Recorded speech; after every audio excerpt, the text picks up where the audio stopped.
जन्मांतरे भवित पुण्यम तदा भागवतम लभेत। जिस कथा को आप सुनने के लिए बैठे हैं, जन्म जन्मांतर के पुण्य होते हैं, तब ही यह कथा सुनने का सौभाग्य प्राप्त होता है। यहाँ छोटे छोटे बच्चे बैठे हैं, मुझे भी अपना बचपना याद आता है। ऐसे ही हम छोटे में कथा सुनने को जाते, उसमें कथा सुनने का भाव नहीं होता, तो पंजीरी मिलती थी लास्ट में।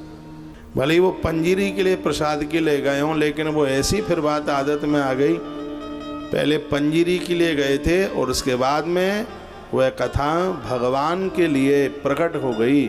वो इतना अभ्यास हो गया। आप कथा में जाते हैं, बच्चों को भी लेके जाइए, परिवार को लेकर के जाइए, तो बहुत आनंद होता है। माता सुनैना, नारद जी आते थे कथा सुनाने के लिए। माता सुनैना के बगल में उनकी दो बेटियां छोटी सी आके बैठ जाती थी। एक का नाम था जानकी और दूसरी का नाम था उर्मिला। उन कथाओं का इतना असर पड़ा जीवन में। तो कथा तो हमें भगवान से जोड़ देती है। क्या सुंदर बात कही, जन्मांतरे भवित पुण्यम, पूर्व के पुण्य उदित होंगे तब ही भगवान की कथा सुनने का सौभाग्य प्राप्त होगा। आप ये ना सोचिए यहाँ जितने बैठे हैं आप आयोजक परिवार के निमंत्रण पत्र के द्वारा आ गए हो। निमंत्रण पत्र तो इन्होंने 1000 दिए, लेकिन वो तो सब नहीं आ पाए। यहाँ वही पहुँचता है कि जिसको भगवान बुलाता है, उसी को ही मौका मिलता है। अपने भाग्य की सराहना करें। आयोजक लोगों को मैं निवेदन करूँगा, जैसे बच्चों के विवाह में गीत गाए जाते, रात को भी कुछ देर गाए जाते हैं, फिर सुबह भी गाए जाते हैं। सुबह ऐसा ज़रूरी नहीं है कि तुम नहा धो करके और उसके बाद में ही, सुबह थोड़ा सा जाग करके जल्दी लेट बाथरूम जाने से भी और पहले, इसको कहते हैं रात जगाना। बिल्कुल घर में माहौल बिल्कुल वही होना चाहिए जैसे बड़े बेटे की शादी हो रही हो। फिर तो सब शादियां होती हैं, लेकिन जितनी खुशी बड़ी बहू आती है, बड़े बेटे की शादी होती है, तो उसमें बड़ी बहुओं सुन लो, जो बड़े बेटे की शादी में जो खुशियाँ होती हैं, जो प्रसन्नता होती है, बड़ी बहू के लिए तो बढ़िया बढ़िया चीज़ें डोकरी रख लेती है, बना के सुबह नाश्ते में देती है। तो एक तो मैया हमें कह रही थी कि हमारी बहू तो कुछ खाती नहीं, इसलिए उसका रंग काला हो गया है बिल्कुल। मैंने उसके लिए इतनी बढ़िया सी बालूशाही बनवाई है, इतना सब, वो बिल्कुल खाती नहीं है, बिल्कुल सिंगल फ्रेम की है। मैंने कहा धन्य है ये माताएँ, कितना बहुओं का ध्यान रखती हैं। तुम्हें पता नहीं है, तुम्हारे आने से पहले तुम्हारे पति की जन्मपत्री ले करके कैसे घूमती थी। ये बताओ कौन सी दिशा में से आएगी, बेटे का विवाह कब होगा, और इसने इतनी प्रतीक्षा करी है, उस प्रतीक्षा में आपका आगमन हुआ है। तो जो बड़ी बेटे के विवाह में जो खुशी होती है, कथाओं के दिनों में वही खुशी, वही प्रसन्नता होनी चाहिए। इसमें तो सबको बुलाओ, नौता दे करके बुलाओ सबको, ऐसा लगे कि बिल्कुल शादी जैसा माहौल बन गया है घर में। हाथ में मेहंदी लगाओ, मेहंदी रचाओ, आओ मेरी सखियों मुझे मेहंदी लगा दो, मुझे श्याम सुंदर की दुल्हनियाँ बना दो। आओ मेरी सखियों मुझे मेहंदी लगा दो। सत्संग में मेरी बात चलाई, सदगुरु ने मेरी कीनी सगाई, कोई तो आके हथलेवा करा दो। आओ मेरी सखियों मुझे ऐसा सजा दो, मुझे श्याम सुंदर की दुल्हन बना दो। तो ऐसा लगे कि हमारी बुद्धि रूपी रुक्मिणी भगवान के लिए हो गई है, इतना अच्छा लगे।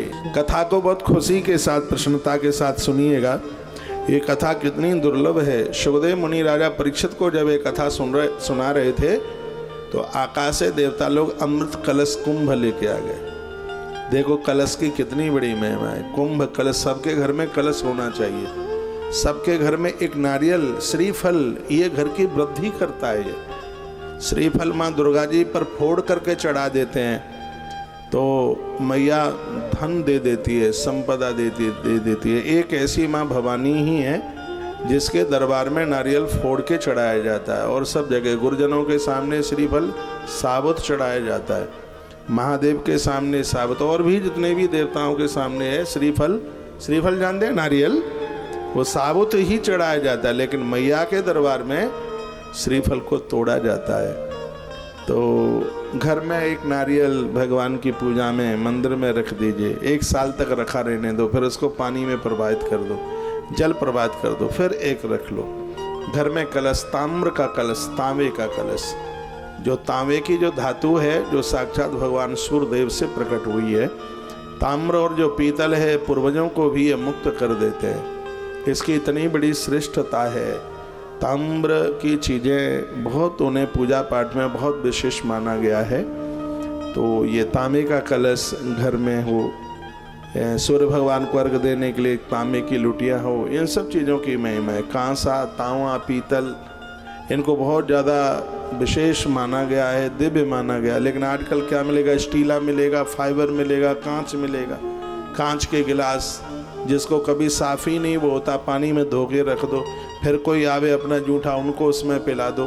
भैया हम जैसे लोग आएँ तो बिल्कुल फाइबर यूज मत करना, कांच शीशा बिल्कुल यूज मत करना। मिल जाए तो पीतल का बर्तन मिल जाए तो और ज़्यादा वो है, ठीक है। एक आध गिलास वगैरह घर में पीतल के रखिए, इसके द्वारा पितरों को तृप्ति मिलती है। कोई ब्राह्मण आवे, मैं निवेदन करूँगा उसको पीतल के बर्तनों में भोजन कराइए, आपके पुरखे तृप्त हो जाएंगे। मैंने गरुड़ पुराण से वहाँ गया जी में ये बड़ी विशेष बातें कही। इतना बड़ा आयोजन होता है तो वहाँ गया जी में सगरे ब्राह्मणों को पीतल के ही बर्तनों में भोजन कराते। ये ऐसा नहीं है ये सिर्फ आपको ही सुनाने के लिए, ये खुद हम करते हैं। तो मैं कलश की बात कर रहा था, सबके घर में कलश तो मिले। जब भी आपके घर में पूजा होती है तो ये नहीं कि बाजार भागे भागे भागे जाओ। जो धातु का जो कलश है, एक कलश उसको कई बार पूजा में का, जिंदगी भर उसको पूजा में आप रख सकते हैं। मिट्टी का कलश है, उसको प्रभावित करना होता है। लेकिन आपके घर में चांदी का, तांबे का, पीतल का जो कलश है, हर बार उसी को पूजा में आप रखिए, वो तो सिद्ध हो गया है। जैसे एक आसन, एक माला, एक देवता, उसी प्रकार से एक कलश, उस कलश को बार बार उसको आप पूजा में रख सकते हैं। एक कलश सबके ही घर में होना चाहिए, ये बहुत शुभ माना गया है। कलश में, कलशस्य मुखे विष्णु, कलश के मुख में विष्णु भगवान होते हैं। कलशस्य मुखे विष्णु, कंठे रुद्र, कलश का जो कंठ है उसमें रुद्र होते हैं। कंठे रुद्र समास्ता, मूलित्व स्तो गो, उसके जो नीचे कलशस्य मुखे विष्णु, कंठे रुद्र समाश्रिता। हाँ, मूल में ब्रह्मा जी, हाँ उसका पैना बोलते हैं नीचे, उसमें विधाता, और अंदर सिगरी नदियों का उसमें वास होता है। तो कलश इतना विशेष है, इतना महिमा युक्त है। माता कौशल्या के घर में कलश की बात पढ़ी गई है, और माता यशोदा के घर में भी कलश की बात पढ़ी गई है। एक राजा हुए अम्बरीश, और उनकी पत्नी जब भी एकादशी का व्रत होता था तो कलश भर करके बैठती थी। तो कलश के द्वारा परिवार का आयुष्य बढ़ता है, उम्र बढ़ती है।